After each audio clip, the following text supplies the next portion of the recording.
প্রধানমন্ত্রী খালেদা জিয়া, আর তার সন্তান 12 তারিখের পর ইনশাল্লাহ আমরা দৃঢ়ভাবে আশাবাদী যে বাংলাদেশের পরবর্তী প্রধানমন্ত্রী হবে ইনশাআল্লাহ। এটা ইতিহাস হয়ে থাকবে পৃথিবীর রাজনীতিতে। এক পরিবারের 3 জন, একজন মা, একজন বাপ আর একজন সন্তান।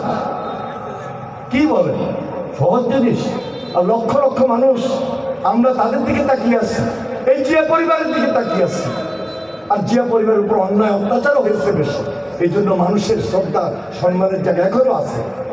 তাদের রাজনীতি করি, তার রাজনীতি করি। সুতরাং আমার মনে হয় আপনারা বুঝতে বাকি নেই, ভুল করা যাবে না।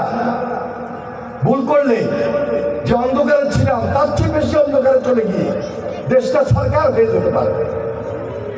স্বাধীনতার সময় কেউ পক্ষে ছিল, কেউ বিপক্ষে ছিল, কার কি ভূমিকা ছিল, কার কি অবদান ছিল এই বাংলাদেশ নিয়ে, এটাও মনে রাখতে হবে, এটাও মেজাজে আনতে হবে, এটাও মাথায় আনতে হবে। ইটস ভেরি ইম্পর্টেন্ট, অত্যন্ত গুরুত্বপূর্ণ। যাই হোক, অনেক কথা বলেছি, অনেক রাত হয়েছে। আমাদের ইসলামিক সাংস্কৃতিক অনুষ্ঠান আবার চলবে। আমার